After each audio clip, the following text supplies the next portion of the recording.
अपने बेटे का जो है वो भारत से जाके ट्रीटमेंट करवाया और बहुत ज़्यादा पब्लिक ने जो है उस चीज़ को पसंद किया है, अप्रिशिएट किया। क्या कहना चाहेंगे, पहले ये बताएं, इतना प्यार आपको भारत की तरफ से मिला है? बीमारी ऐसी चीज़ है, जब दर्द होगी ना किसी को तो वो कहेगा मैं किसी दुश्मन से भी, किसी से भी इलाज करवा लूँ। तो अगर आपको इंडिया या किसी मरीज़ को इंडिया जाने की यहाँ से हो तो वो क्या जाएगा वहाँ पर इलाज करवा? सर जाएगा, ऐसे हालात में बिल्कुल जाएगा वो। इंडियन बेसिकली मेडिकल फील्ड में वैसे भी जो है ना बहुत ज़्यादा प्रोग्रेस कर रहे हैं। और मैं वहाँ जाके मेरा ज़हन बदल गया। मैंने अपने आप को सोचा कि हमें इंसान की कदर करनी चाहिए। मेरे बेटे का ऑपरेशन सिर्फ डॉक्टर राजेश शर्मा ही करे, आपका कोई असिस्टेंट या कुलीग ना करे। तो मुझे याद है कि ऐसे कहते हैं आपने मेरा बोला है तो मैं ही करूँगा। एक बेड के ऊपर 2 पेशेंट पड़े हुए हैं, डॉक्टर कम है, नर्सेज कम है, पेशेंट ज़्यादा है। तो ऐसे मेरी वाइफ उसने कहती है कि मेरा बेटा ठीक हो जाएगा। तो डॉक्टर शर्मा कहता है कि वो ठीक तो ऊपर वाले ने करना है ना। क्या बात है, तो मेरे काम में, मेरी मेहनत में आप कभी खामी नहीं देखेंगे। मेरा छोटा पोता था जिसको मैं इलाज के लिए ले गया था इंडिया। अच्छा, इंडिया आप इलाज के लिए लेके गए थे? किस चीज़ के इलाज के लिए सर? दिल का सुराख था उसका। अच्छा, अब हम पहले इंडियन हैं, फिर कोई मुस्लिम, सिख, ईसाई या कुछ है, हिंदू है। बड़ी बात है। ये मैं आज भी उस बंदे को अप्रिशिएट करता हूँ, मैं सल्यूट करता हूँ उस मिस्टर सवामी को। तो वो सर बिल्कुल ठीक हो गया था? 13 दिन में आज तक अल्लाह की मेहरबानी से वो इंतहाई सेहतमंद और खुश व खुर्रम। 13 दिन के अंदर वहाँ पे जो डॉक्टर है इंडियन हॉस्पिटल के, उन्होंने उनको 13 दिन के अंदर 13 दिन के अंदर मैं फिर भी हैरान रह गया। डॉक्टर ने मुझे कहा कि मैं आपको सर्टिफिकेट देता हूँ, बाकियों को हम बुलाते हैं वापस चेकअप के लिए, इसको मैं गारंटी के साथ कहता हूँ कि आप इनको वापस नहीं लाए। इतनी मोहब्बत उन्होंने दी है एज अ पाकिस्तानी। ये निज़ाम दुनिया का बेहतरीन निज़ाम, इस तरह का निज़ाम अमेरिका में भी है, डेवलपिंग कंट्रीज़ में भी है, ठीक है। लेकिन हम जो एशियन लोग हैं उसमें आप देखें सबसे आगे इस वक्त इंडिया जा रहा है। जब मेरा वीज़ा लगा, मैं अपनी परेशानी की हालत में वाघा बॉर्डर जब क्रॉस कर रहा था तो एक खौफ कैसी कैफियत थी कि पता नहीं वो लोग मेरे साथ क्या करेंगे। हेलो दोस्तों, देखिए क्या बोल रहे हैं हमारे इंडिया के बारे में और साथ ही हमारे प्यारे डॉक्टर्स के बारे में। मैं अपनी परेशानी की हालत में वाघा बॉर्डर जब क्रॉस कर रहा था तो एक खौफ कैसी कैफियत थी कि पता नहीं वो लोग मेरे साथ क्या करेंगे। हम 2 जंगें भी 3 लड़ चुके हैं, वैसे कश्मीर के मसाइल हैं, वो लोग कोई मिलता मेरे साथ क्या करेगा। तो जब वाघा बॉर्डर से हम पाकिस्तान की हदूद से इंडिया के एमिग्रेशन में गए ना, तो वहाँ पर मैंने अपने डॉक्यूमेंट्स दिए तो बड़ा अजीब इत्तेफाक हुआ कि वहाँ पर एक सरदार साहब थे, वो चेक कर रहे थे। तो जब उन्होंने मेरे डॉक्यूमेंट्स देखे ना तो उन्होंने कहा कि इसके ऊपर ये एक स्टैंप नहीं है सिक्योरिटी की जो पुलिस अज़म होती है।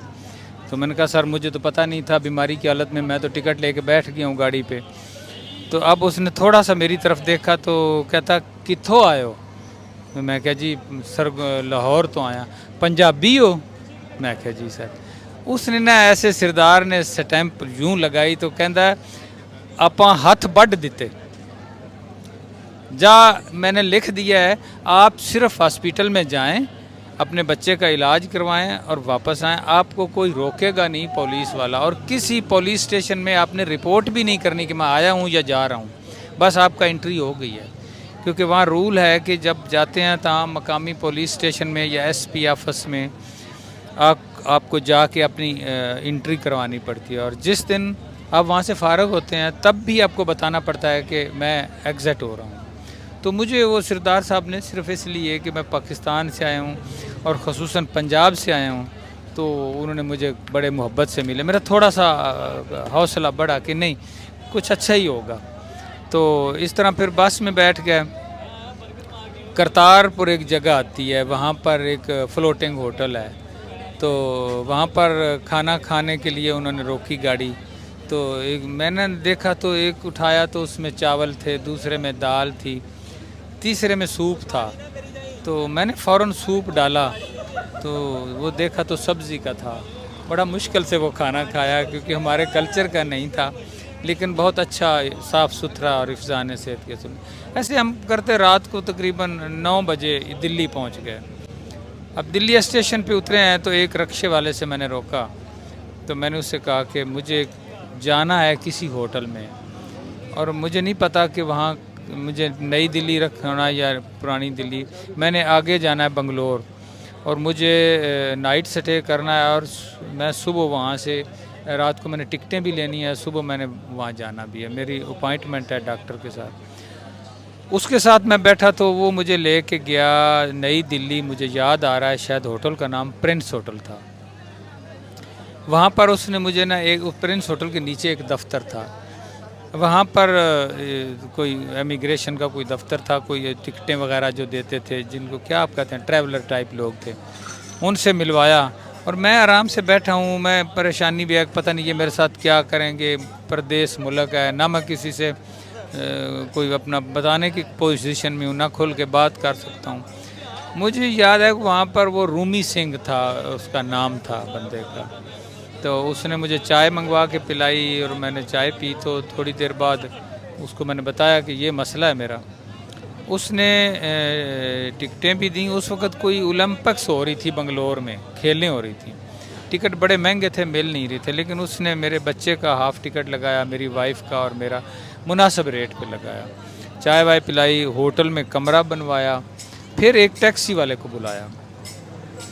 उसे कहता है कि ये हमारे गेस्ट हैं, तो तूने रात मेरे दफ्तर में सोना है, तो सुबह आपने इनको यहाँ से लेना है, इतने टाइम पे जहाज़ जाएगा, ये उसकी टिकटें हैं 6 बजे, ये जब तक जहाज़ की उस सुबह इन ना हो जाए तूने वापस नहीं आना। क्या बात। तो मेरा ना लम्हे लम्हे हौसला बढ़ता गया। आप इमेजिन करें कि उसने सुबह हमें उठाया, उसने हमें नाश्ता ला के दिया, तैयार करवाया हम सब, मेरी बीवी को, बच्चे को, और उसके बाद टैक्सी में बिठाया, तो हमें वो ले के गया एयरपोर्ट पे। इंडिगो का जहाज़ था, गो इंडिया या इंडिगो इस किस्म की एयरलाइंस है वहाँ पे, बिल्कुल बंगलोर के लिए। तो उसमें वो हमारे साथ आया, आगे गाड़ी उसने बाहर पार्क की, जो हम चलते गए, हमारी टिकटिंग बोर्डिंग से आगे, जब बोर्डिंग से आगे एक गेट था, गेट से आगे एक बस आती है जिसमें पैसेंजर बैठता है, तो वो सीधा जहाज़ की सीढ़ियों तक ले जाता है। वो वहाँ पर उस बस के अंदर हम बैठ गए, तो शीशे से यूँ उसने हाथ हिलाया कि कैन आई गो, तो मैंने कहा ठीक है आप जा सकते हैं। क्या बात। तो ये एक प्लीजेंट एक्सपीरियंस था मेरा। तो आई थिंक मैं अप्रिशिएट करता हूँ, अगर वो इस सवासातत से सुन रहे हैं तो ये ना सोचें कि मैं उनको भूल गया हूँ। तकरीबन शाम 4 बजे हमारी राजेश शर्मा से मुलाकात भी हो गई, तो मैंने उनसे सिर्फ, उसने कहा जी आपकी कोई, मैंने कहा जी मेरी सिर्फ इतनी डिमांड है कि हम आपका नाम सुन के आए हैं, मेरे बेटे का ऑपरेशन सिर्फ डॉक्टर राजेश शर्मा ही करे, आपका कोई असिस्टेंट या कुलीग ना करे। तो मुझे याद है कि ऐसे कहते हैं आपने मेरा बोला है तो मैं ही करूँगा। तो ऐसे मेरी वाइफ उसने कहती है कि मेरा बेटा ठीक हो जाएगा। तो डॉक्टर शर्मा कहता है कि वो ठीक तो ऊपर वाले ने करना है ना। क्या बात है। तो मेरे काम में, मेरी मेहनत में आप कभी खामी नहीं देखेंगे। मैं इनको इंशाल्लाह पूरी मोहब्बत से, पूरे तरीके, और बड़ा उन्होंने किया, बड़े अच्छे तरीके से किया। तो आपने अच्छा बताया था माशाल्लाह जो बेटा आपका वहाँ पे ट्रीटमेंट करवा के आया, अब वो डॉक्टर है इस टाइम पे। पब्लिक बहुत ज़्यादा मतलब रिक्वेस्ट कर रही थी कि अगर हम उनका भी एक्सपीरियंस लेना चाहें, उनसे भी सुनना चाहें कि उनका कैसा एक्सपीरियंस रहा वहाँ पे। बिल्कुल, मैं आपको ना, वो गुजरांवाला मेडिकल कॉलेज में फ़ाइनल ईयर में है, इस फरवरी में उसका MBBS मुकम्मल हो जाएगा। उसको क्रेज़ था, डॉक्टर शर्मा का वो फ़ैन था, और वो छोटा सा था, अभी 8वीं क्लास, अभी 8 साल का था जब गया है, अभी वो पढ़ता नहीं था, स्कूल भी नहीं जाता था, हम उसको भेजते ही नहीं थे क्योंकि वो पेशेंट था, तो ज़हीन बड़ा था। उसने वापस आके एक साल में 2 क्लासें की और अपने हम उम्र से भी आगे निकल गया, अल्लाह उसको ज़िंदगी दे। और उतना सा था, मासूम सा था कि जब ऑपरेशन होने के बाद उसने अपनी चेस्ट देखी ना, तो फिर वो स्टिचिंग हुई थी, तो मुझे कहता अब्बू ये डॉक्टर शर्मा ने मेरी चेस्ट ब्यूटी ख़राब कर दी है। डॉक्टर शर्मा आए तो कहता है डॉक्टर साहब आपको ये तो नहीं कहा था कि आप मेरी चेस्ट ब्यूटी ख़राब करें। बड़ा कॉन्फिडेंट था, शुरू से ही बड़ी खुल के बात करनी हर बंदे से इस तरह, और वहाँ लोगों से मिलना, बड़े लोग मिलते रहते थे। तो इंशाल्लाह नेक्स्ट आपकी उससे मुलाकात भी करवाएंगे, उसका इंटरव्यू भी करवाएंगे, आपको अच्छा लगेगा। उसने मुझसे पासवर्ड मांगा तो मैंने उसके दिया। उसने अपने असिस्टेंट से कहा कि इनका देखें, पासवर्ड लगाएं, इनके कितने पैसे आए इनको दें। अच्छा, मैं बैठा हूँ तो मुझे प्यास महसूस हुई, तो मैंने उससे कहा कि मुझे पानी चाहिए। तो एक बॉटल पानी की, जैसे हमारे यहाँ नेस्ले वगैरह इस तरह उनकी कोई थी, उसने वो मुझे दी, मैंने पी। तो अच्छा, वहाँ पर गिलास का कल्चर नहीं है, ये भी मैं आपको बताऊँ। बोतल को ही मुँह लगाते हैं। होटल पे भी कल्चर नहीं है, जग रख दिया बस सारे उसी में से पियो, वो ऊपर से डालते हैं मुँह में। अच्छा, वहाँ चूँकि गिलास का कल्चर नहीं है, उन्होंने बोतल दी, मैंने आधी बोतल पी ली, आधी मैंने रख दी वहाँ पर। वो जो सेकंड मैनेजर था, उसका मुझे नाम याद नहीं, उसका विजिटिंग कार्ड उसने मुझे दिया था, कहीं घर पड़ा होगा। मिस्टर सवामी, मुझे इतना पता है सवामी उसके नाम के साथ लगता था। उसने वो बोतल पकड़ी जो मेरी यूज्ड जूठी बोतल थी, आधी उसने पी ली। मैं गौर से उसको देख रहा था और हैरानगी भी थी। मैं मुझसे नाराज़ गया। मैंने कहा, mister Swami, I am Muslim from Pakistan, why you drink my used water? क्या बात है। कहता है, ये आप क्या बोल रहे हैं? मैंने कहा, मैंने बुज़ुर्गों से सुना है, किताबों में पढ़ा है कि आप हिंदू लोग हमें नापाक मलीच कहते हैं, और जिस जगह हम पाँव रखते हैं उसको गाय के गोबर से आप वो पोछा लगाते हैं कि ये नापाक होगी ये जगह, अब इसको पाक करना है। तूने मेरा जूठा पानी पी लिया। बड़ा हंसा। फिर उसने मेरे लिए चाय मंगवाई। फिर उसने मुझे कहा कि देखें शाह सवार, जिन लोगों ने आपने जो सुना जो पढ़ा वो सच है, मैं उसको झुटलाऊंगा नहीं, लेकिन जिन लोगों ने ये हरकतें की हैं उन्होंने इंडिया के 4 टुकड़े भी तो कर दिए। अब हम इसको टूटने नहीं देंगे। अब हम पहले इंडियन हैं, फिर कोई मुस्लिम, सिख, ईसाई या कुछ है, हिंदू है। बड़ी बात है। ये मैं आज भी उस बंदे को अप्रिशिएट करता हूँ, मैं सल्यूट करता हूँ उस मिस्टर सवामी को।